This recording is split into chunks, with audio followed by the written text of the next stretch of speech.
even more former students are now coming forward alleging that GOP Congressman Jim Jordan knew about sexual assault that was taking place at Ohio State while he served as the assistant wrestling coach, and that he did nothing. We want to give you the information that they've presented. Former student athlete Sean Daly told NBC Thursday he was groped a number of times by Dr. Richard Strauss while he was at Ohio State during the mid-90s.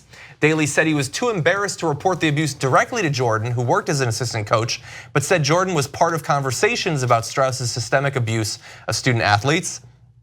Sean Daly went on to say, Jimmy's a good guy, but to say that he had no knowledge of it, I would say that's kind of hurtful. And additionally, former UFC world champion Mark Coleman came forward saying that he thought there was, quote, no way Jordan didn't know about the abuse.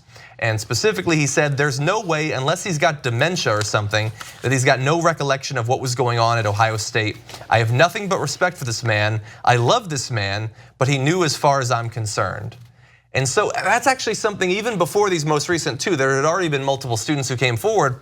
They all indicated that they really liked Jim Jordan, but that in this particular case, they're saying there were conversations he was a part of, he knew about it. Others have said they directly talked to him about it. All of them on his side, except in the area where he helped to cover for a doctor who apparently molested hundreds, if not more than 1,000 students over the course of more than a decade. Again, to go to the defense that Jim Jordan's putting up, and also saying the timing is weird. We mentioned the timing yesterday too. The timing is weird because I have a powerful position. Paul Ryan's leaving, maybe I could be up for the speakership, all that good stuff. One of the victims, alleged victims of this said, yeah man, I liked Jim Jordan, I supported him in his campaign, I'm a Republican, but there's this weird thing how sexual assault victims and the Republican Party just, one kind of goes a little bit more than the other to this particular guy, but when it comes to guys who are already elected and need of holding on to their power, it doesn't matter anymore. They're like, well, I'm an elected official, like sexual assault, something I don't really care about right now, I'm worried about myself. But guys who call themselves Republicans and support them for agenda or policies, they're like, this isn't a policy I support. It's weird how I have this independent thought about something like sexual assault. So you can't just lump everybody in the same group and say, oh, they must hate me, they must be libs. But that's what they'll say to the general public, and we're supposed to buy that. Right, and I hate when people bring up the timing, because the timing doesn't matter. We heard that conversation a lot when it came to Bill Cosby. The timing does not matter. It does not matter when people decide to go public about something that was personal to them, something that happened to them. What matters is that it happened and someone in charge didn't do anything about it. Someone who was a boss, someone, an assistant coach is the leader of an organization, is a leader, did not protect students. And it doesn't matter when, it doesn't matter that someone said, hey, you're right, this person who didn't protect students who were being molested cannot take over for Paul Ryan. And it doesn't matter that it took them this much to come out and say it. It's just the fact that this thing shouldn't have happened. Yeah. It didn't matter when they come out about it. It shouldn't have happened. And the same conversation happened with Penn State. Everyone, all of those people knew. All of those people knew. And you have people saying, I told them. And the problem is when, especially with little boys are assaulted, or teenage boys or early 20s, men are assaulted. People, and even the men themselves, it's so normalized to keep that quiet that they're not mad at the people who were supposed to protect them. Yeah. And what does that clock look like? What does that countdown clock look like of when it's okay to come up with it? What goes into you saying like, 10 years is, after that I don't care. Yeah. And the other side of that coin is then they never bring it up. And this guy gets to become Speaker of the House. Right. And Roy Moore gets to be a senator from the state of Alabama, and all these other people get to do terrible things because people kept quiet for too long. Don't we want justice? Yeah, doesn't matter when. We want it as soon as possible, but law and order. And what are they expecting the kids to do? Like these are 17-year-old kids. Apparently, this doctor is so beloved that despite the fact that he'd been molesting hundreds of kids, and they knew about it, they did nothing. Who are they gonna side with if it comes to an actual conflict between a student who steps forward, goes to the head of the university or something like that? You got your scholarship on the line. Exactly, the rest of your life theoretically. And the idea that all of these kids, they just decide, all of them despise Jim Jordan so much that they're willing to potentially hurt their reputation. Maybe like people might start to hate them to come forward now to say something against, yes, this former UFC world champion. He's just trying to get famous. That's why he's talking about it at this point. And he hates him so much when he says, I respect Jim Jordan. Right. I love Jim Jordan. The first guy, Sean Daly, am I saying the name right? But he considers him a friend. He's donated to his campaigns before. Yeah.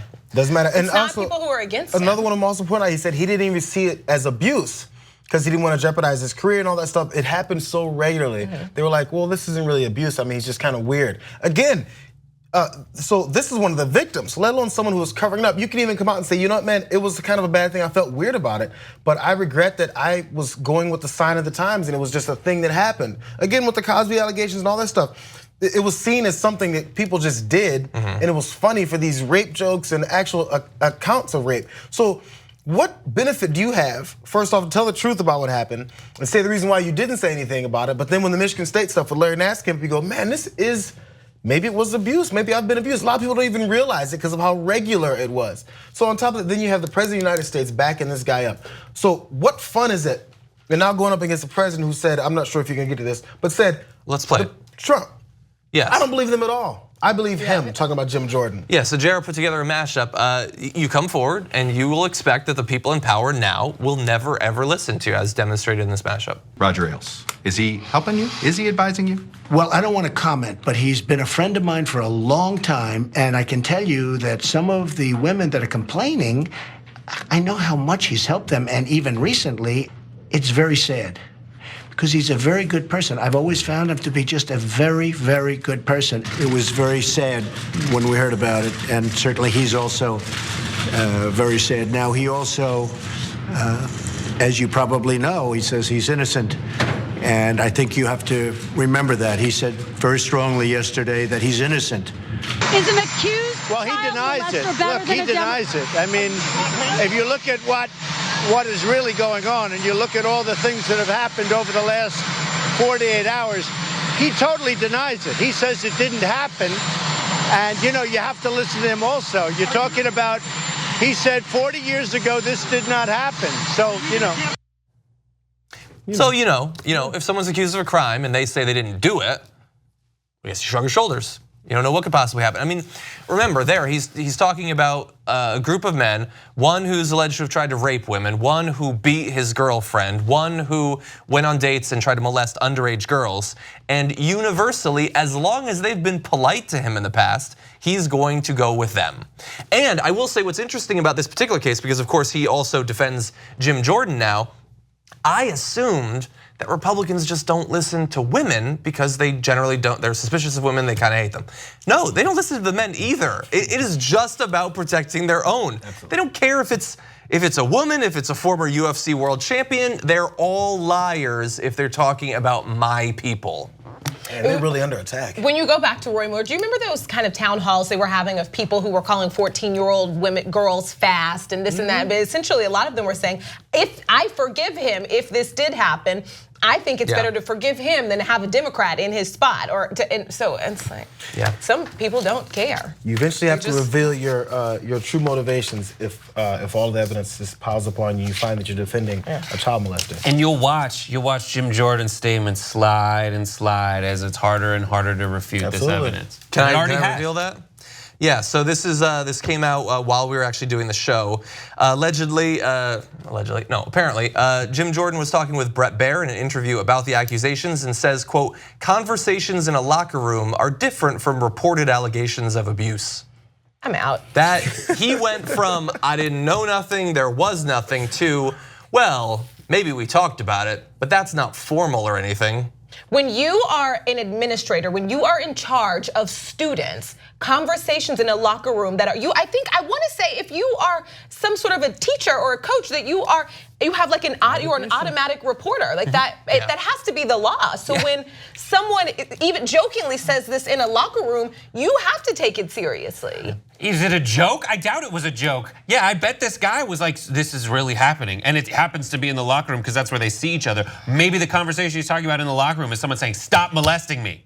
Yeah. Oh, but that's conversations in a locker room. And it's already over. It's already done. That move from the CNN interview when he's in the park going, I've never heard of any allegations of this kind whatsoever. It's interesting, the timing. I get what you mean, it's not the time, the timing's weird. to conversations in a locker room, it is over. That is an admission of guilt there, and it'll shift more over time. 2 easy ways to follow the Young Turks. One is hit the subscribe button down below, then you're a TYT subscriber. And second is ring the bell. And when you do that on YouTube, you're notified of our videos.